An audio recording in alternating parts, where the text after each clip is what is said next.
Olá, aqui é o Tio do Papelão, trazendo mais um vídeo de contos de terror. Não esqueça de deixar o like e se inscrever no canal. Meu nome é Mariana. Hoje, olhando para trás, vejo o quanto eu era ingênua naquela época. Com 18 anos e a cabeça cheia de sonhos, a gente acha que sabe tudo da vida. Eu tinha acabado de terminar o ensino médio e, como muita gente de família simples, estava naquela corda bamba entre querer estudar e precisar trabalhar. Sempre sonhei em fazer psicologia, estudar numa federal, mas só de pensar nas mensalidades de um cursinho já sentia aquele nó na garganta. Minha família é humilde. Meu pai sempre foi pedreiro, minha mãe trabalha como diarista em casas de família. Nunca passamos fome, mas também nunca sobrou nada. Quando o assunto era faculdade, a conversa em casa sempre terminava do mesmo jeito. Se quiser estudar, tem que dar um jeito, filha. A gente não tem como ajudar. Eu não os culpava. Eles deram o que puderam. E eu sabia que, se quisesse alguma coisa, teria que correr atrás. Passei o começo do ano procurando emprego. Mandava currículo em lojas, supermercados, lanchonetes. Nada. Todo mundo queria experiência, carteira assinada, e eu só tinha boa vontade. Foi aí que uma amiga da minha mãe comentou sobre fazer uns bicos de babá. Sempre gostei de crianças, sempre tive paciência, então resolvi tentar. Fiz alguns trabalhos pequenos, cuidando de filhos de vizinhos ou do sobrinho de uma colega. Nada demais, mas já era alguma coisa. No fundo, eu ainda tinha a esperança de juntar dinheiro, fazer o cursinho, passar na federal, mudar de vida. Só não fazia ideia de que o bico perfeito que apareceu logo depois se tornaria meu pior pesadelo. As coisas apertaram quando, em certo mês, os bicos de babá sumiram. As famílias viajaram ou conseguiram alguém fixo e eu fiquei parada. Nada de criança, nada de dinheiro entrando. Com o cursinho batendo a porta, a ansiedade só aumentava. Foi então que resolvi tentar a internet. Passei um dia inteiro fuçando grupos de emprego no Facebook, sites de anúncios, páginas onde o pessoal da cidade posta vagas. No fundo, eu já estava sem esperança. Todo anúncio era para vendedor com experiência, recepcionista de clínica ou empregos que exigiam 1000 coisas. Até que encontrei um anúncio. Me chamou a atenção de imediato por ser simples, direto e bom demais. Procuro pessoa de confiança para cuidar da casa por 2 dias. Casa em bairro nobre, fácil acesso, salário excelente. Interessados, chamar no privado. Na hora pensei, isso deve ser golpe ou tem algo estranho. Mas o bairro do anúncio eu conhecia de nome. Era um dos mais antigos e sofisticados da cidade, onde só morava gente rica. O desespero falou mais alto. Mandei mensagem, me apresentei, expliquei que já tinha feito alguns bicos como babá e que procurava um extra. Nem esperava ser chamada. Imaginei que buscassem alguém mais velho, mais responsável. Desliguei o celular e segui minha vida. Mas recebi resposta. No dia seguinte, logo cedo veio uma mensagem de número desconhecido. Bom dia, Mariana. Gostei do seu perfil. Pode vir até minha casa hoje à tarde para conversarmos. Assinado, Dona Estela. O nome não me dizia nada, mas o endereço sim. Bairro nobre, daqueles que só tinha passado de ônibus, olhando os casarões com portões altos e jardins perfeitos.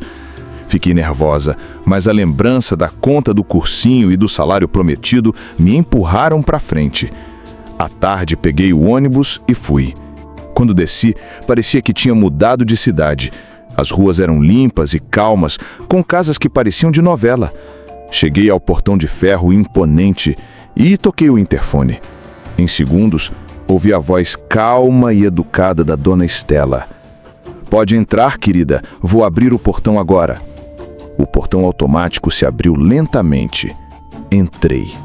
O jardim era lindo, cheio de flores e arbustos bem cuidados, caminhos de pedra e árvores que deviam estar ali há décadas. Tudo parecia antigo, chique e completamente fora da minha realidade. Cheguei à porta da casa, entreaberta. Toquei a campainha e a voz dela veio de dentro. Pode entrar, querida. A sala parecia uma mistura de casa de vó com museu. Móveis antigos, tapetes grossos, quadros nas paredes e aquele cheiro de madeira encerada no ar. Dona Estela estava sentada numa poltrona, alta, magra, cabelo branco preso num coqué impecável, roupas elegantes. O olhar, porém, me analisava de cima a baixo. Conversamos rapidamente. Ela explicou que viajaria por 2 dias e precisava de alguém confiável para cuidar da casa. A surpresa veio quando disse: não é para cuidar de crianças, e sim de bonecas. Um sorriso discreto acompanhou a frase. Na hora meu cérebro travou. Bonecas? Pensei, senhora idosa mora sozinha, deve ter apego, lembranças de família. Mesmo achando estranho, aceitei. Ela me pagaria 5 vezes mais do que eu ganhava em um dia de babá. Dinheiro fácil, pensei. Mas a vida sempre cobra caro o que parece fácil demais. O trabalho começaria no sábado de manhã e terminaria no domingo à noite. Durante esse período, ela estaria viajando para visitar a irmã em outra cidade e queria alguém confiável em casa. Regar plantas, alimentar o gato preto enorme chamado Tobias e cuidar das bonecas, mas sem mexer nelas. O quarto ficaria trancado. Aceitei sem pensar 2 vezes, saí de lá feliz, imaginando juntar o dinheiro com o que já tinha guardado e pagar pelo menos 2 meses de cursinho. No sábado, cheguei às 9 horas, bairro silencioso, clima de fim de semana. Toquei o interfone. Pode entrar, querida, já estou te esperando. O portão abriu devagar. Ela pronta para sair, bolsa no ombro, óculos sombrios, coqué impecável. Conversamos rapidamente, reforçando instruções: regar as plantas, alimentar Tobias, trancar a porta à noite, não entrar no quarto dos fundos. Antes de ir, entregou-me um envelope pardo. Aqui tem um adiantamento, Mariana. Gosto de deixar as pessoas confortáveis. Guardei na bolsa, desejei boa viagem e ela saiu. Fiquei sozinha na casa enorme. Abri o envelope e meus olhos arregalaram. Mais da metade do valor prometido em dinheiro vivo. Eufórica, tudo parecia perfeito. Casa linda, fácil de cuidar, dinheiro bom, comida liberada. Lembrei dos bicos puxados que já tinha feito. Aquilo era paraíso. Mas como minha mãe sempre diz, quando a esmola é demais, o santo desconfia. À noite, com tudo feito, ouvi barulhos. Pareciam portas rangendo, passos no chão de madeira. Fiquei paralisada. Desliguei as luzes e TV, tentando ouvir melhor. Depois de alguns minutos, criei coragem, acendi o abajur e fui investigar. A porta do quarto dos fundos estava aberta. Dentro, bonecas de todos os tipos, olhos de vidro fixos em mim. Apaguei a luz e fechei a porta devagar, encostando uma cadeira para garantir. Passei a madrugada em claro, ouvindo cada barulho. De manhã, respirei fundo e continuei as tarefas: regar plantas, alimentar Tobias. As bonecas continuavam aparecendo em lugares diferentes, me observando. Faltavam poucas horas para o fim do bico. O céu escureceu, nuvens pesadas, ar abafado. Tomei banho, tentei me acalmar, mas ouvi sussurros. Mariana! A espinha gelou. Um dos passos lentos e arrastados ecoava pela casa. No corredor, as bonecas pareciam me cercar e uma delas caiu sozinha. Pânico. Peguei bolsa e celular, pronta para fugir. Foi quando o portão automático abriu. Dona Estela chegara. Ela estava calma e elegante, os olhos frios me analisando. O que aconteceu, menina? Tentei explicar sobre barulhos e bonecas, mas ela nem deixou eu terminar. Eu pedi só uma coisa: que você não mexesse nas bonecas. Entregou o restante do pagamento e disse seca: é melhor você ir. Peguei o dinheiro e saí quase correndo. Nunca mais voltei. Até hoje, quando lembro daquela noite, sinto arrepios. Passei pelo bairro, acelero o passo. Segui minha vida, terminei o cursinho, entrei na faculdade e nunca mais aceitei bico em casa de rico. Mas de vez em quando, Ainda penso naquela casa, nas bonecas, no olhar de Dona Estela e no motivo de pagar tão bem. Hoje, aprendi. Ninguém paga muito sem motivo. Tudo começou como uma dessas histórias que você ouve sussurrada, passada de geração em geração aqui em Salvador. Sabe aquelas lendas que os mais velhos contam, baixinho, e que grudam na sua imaginação? Esta é a história da garota do sobrado da ladeira. Quem é da região já ouviu falar, mesmo que só de ouvir. A versão oficial, que virou o livro, fala em desentendimento familiar, mas a que meu avô contava era mais sombria, quase impossível de acreditar. Segundo ele, no coração da ladeira do Carmo, existia um antigo sobrado, imponente e pintado de um azul já desbotado pelo sol e pela maresia. No final do século XIX, morava ali um comerciante abastado chamado Antônio, viúvo, com sua filha única, Elisa. Elisa era a personificação da beleza da época. Pele clara, cabelos negros e olhos que, segundo meu avô, refletiam a melancolia da Baía de Todos os Santos. Antônio a mantinha sob rígido controle, prometendo sua mão a um amigo velho e influente apenas para unir fortunas. Mas o coração de Elisa já pertencia a um jovem aprendiz de alfaiate, humilde porém encantador, que a cativava com poesias e promessas de um mundo além das grades do sobrado azul. Eles se encontravam às escondidas, trocavam bilhetes com a ajuda de uma das empregadas, mas o destino ou a fofoca da vizinhança é cruel. O pai descobriu o romance. A fúria de Antônio foi como um trovão, segundo a lenda. Ele não apenas expulsou o rapaz da cidade, sob ameaça de morte, como trancou Elisa em seu quarto, no andar superior do sobrado azul.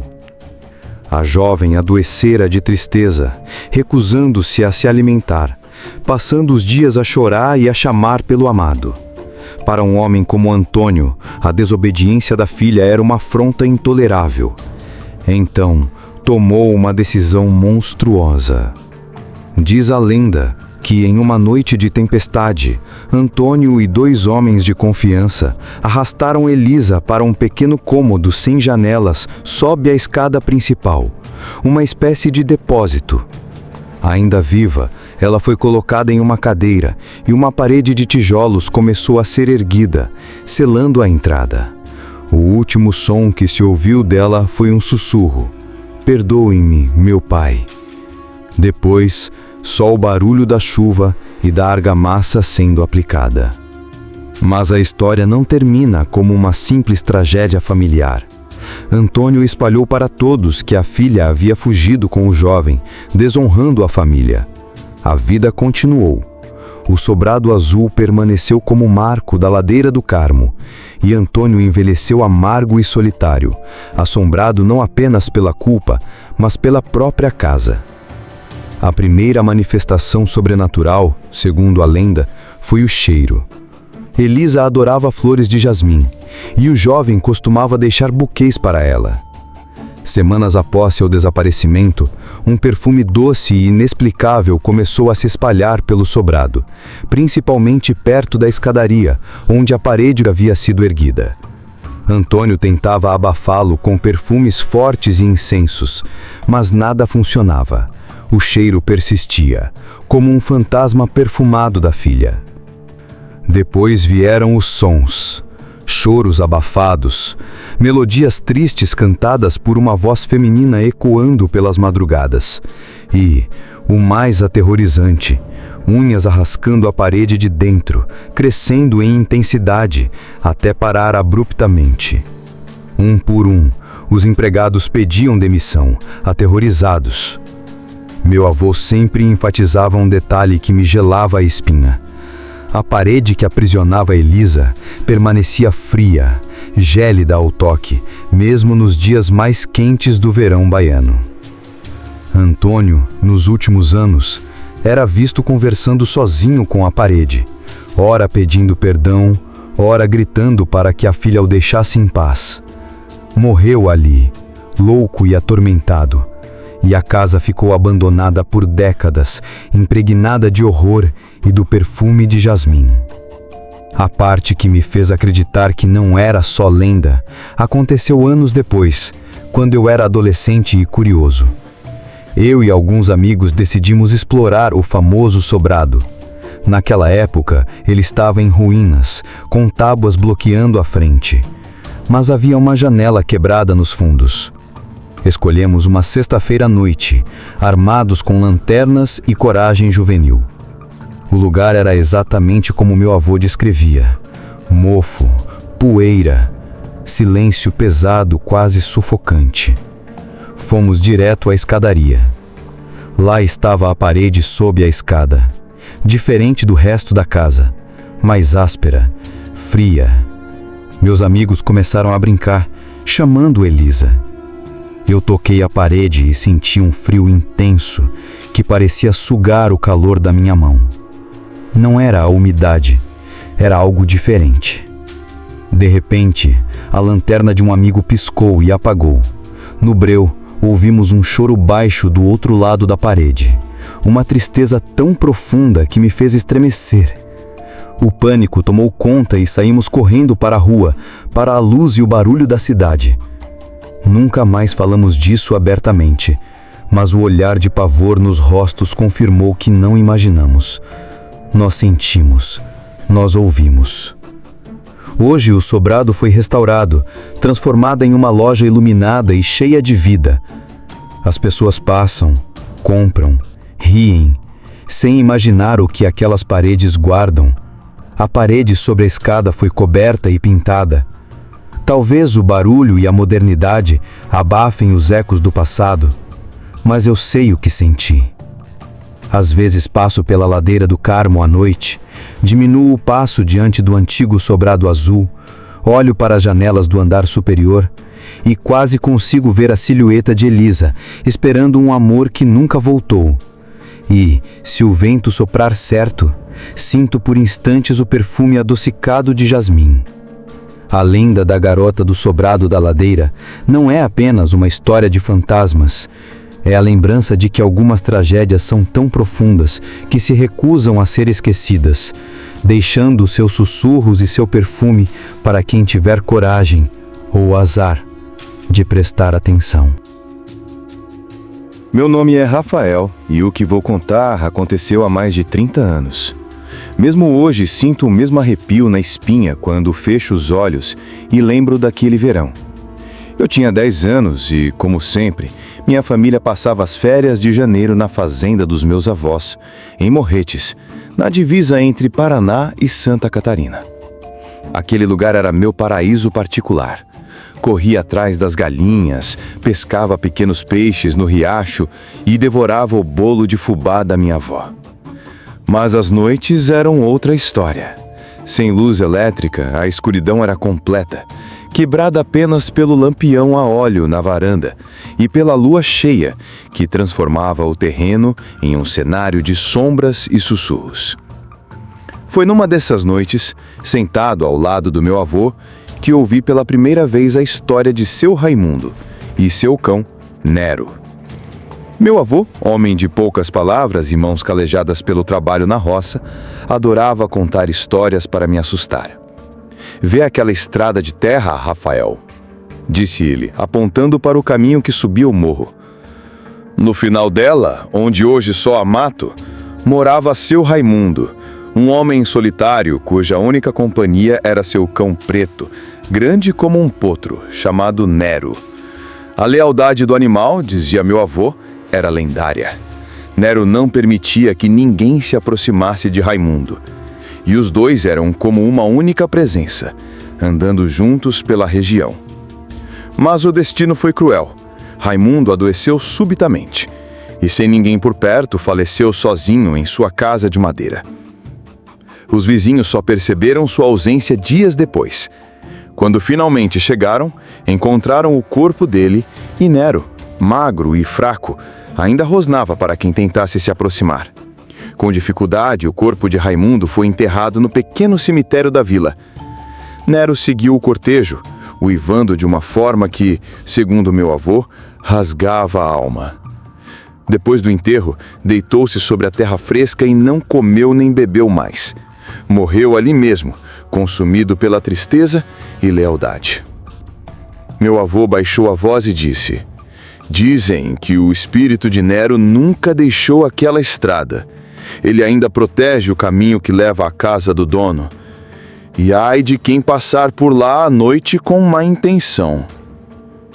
Eu ri por dentro, certo de que era apenas mais uma história de fantasma. Mal sabia eu que estava prestes a descobrir que algumas lendas nascem de verdades assustadoras. Na segunda semana de férias, meus primos Caio e Tiago chegaram da cidade vizinha. Caio, 13 anos, tinha coragem beirando a imprudência, e Tiago, da minha idade, era seu fiel seguidor. Após ouvir a história do cão fantasma, Caio propôs a aposta mais estúpida de nossas vidas: atravessar a estrada de Raimundo à noite, ir até as ruínas da antiga casa e voltar antes da meia-noite. O prêmio seria nosso respeito eterno e direito de gabar-se pelo resto das férias. Meu avô nos deu uma bronca severa. Não brinquem com o que não conhecem. Aquele lugar tem dono e não é deste mundo. Mas isso só atiçou mais a ousadia de Caio. Naquela noite, esperávamos que meus avós dormissem. Com uma lanterna de pilhas fracas e o coração batendo na garganta, escapamos pela janela da cozinha. A noite estava sem lua, densa, quase sólida, e o som das cigarras ecoava como um aviso. Entramos na estrada de terra. O ar ficou mais frio e as árvores de amigas durante o dia se transformaram em monstros de galhos retorcidos. Caminhamos cerca de 10 minutos em silêncio, tentando parecer corajosos. Então, ouvimos o primeiro estalo de galho quebrando. "É só um tatu", disse Caio, mas logo ouviam-se passos pesados nos seguindo, sempre ocultos pela escuridão. Paramos. O silêncio que se seguiu era pior que qualquer barulho. Então, um uivo cortou a noite. Não um uivo comum, mas um lamento profundo, vindo de todos os lugares ao mesmo tempo. Apontando a lanterna, vimos 2 olhos refletindo a luz. Olhos que não pertenciam a nenhum animal conhecido, com inteligência fria e tristeza antiga. Então, um rosnado gutural vibrou pelo chão, subindo pelos nossos pés. Era o som de um guardião insatisfeito com nossa presença. O pânico tomou conta. Correndo, tropeçamos em raízes e arbustos, a respiração ofegante, o som de passos pesados do lado quebrando galhos e folhas secas. A lanterna caiu, mergulhando-nos na doterce na escuridão total. Estávamos cegos, perdidos, caçados. Um cheiro estranho impregnava o ar, mistura de pelo molhado, terra úmida e algo antigo, quase como poeira de túmulo. Finalmente, avistamos as ruínas da casa de Raimundo. Apenas 3 paredes ainda em pé e um pedaço do telhado. Nos jogamos lá dentro, encolhidos no canto mais escuro, tremendo e chorando. O som da perseguição cessou, mas o silêncio era ainda mais terrorizante. Lentamente, meus olhos se acostumaram à penumbra. No centro das ruínas havia uma figura. Não o cão, mas um homem translúcido, quase transparente, com uma luz azul fraca emanando dele. Roupas antigas de fazendeiro e uma expressão de imensa tristeza. Era Raimundo. Ele levantou a mão espectral e apontou para a entrada. Do lado de fora, o cão, enorme e preto como a escuridão, nos observava sentado como sentinela. Entendemos a mensagem. O fantasma do homem nos oferecia abrigo temporário, mas seu guardião eterno esperava fora. O tempo dentro daquelas ruínas parecia se arrastar. Cada segundo era torturante. O espectro de Raimundo permaneceu ali, silencioso e melancólico, enquanto Nero vigiava a saída. Não ousávamos nos mover, mal respirávamos. O frio vinha de dentro, o frio do medo puro. Com a primeira luz do amanhecer, a figura de Raimundo começou a desaparecer como fumaça. Ele nos deu um último olhar triste e sumiu. O cão se levantou, olhou para o cemitério e soltou um último uivo. Não de ameaça, mas de saudade que transcende a morte.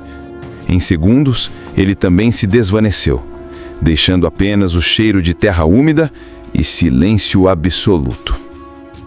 Ficamos ali imóveis até reunir coragem de voltar ao sítio. Meu avô nos esperava com um olhar que misturava alívio e repreensão. Naquele dia, fizemos uma promessa silenciosa: nunca mais duvidar das histórias dos mais velhos e jamais pisar na estrada de Raimundo. Mesmo anos depois, nas noites de lua cheia, quando olhava para aquela estrada, jurava ouvir ao longe o eco de um uivo solitário, não de terror, mas de lealdade que transcende a morte, lembrando que alguns guardiões nunca abandonam seu posto. Não esqueça de deixar o like e se inscrever no canal. E acompanhe o vídeo anterior. Até a próxima!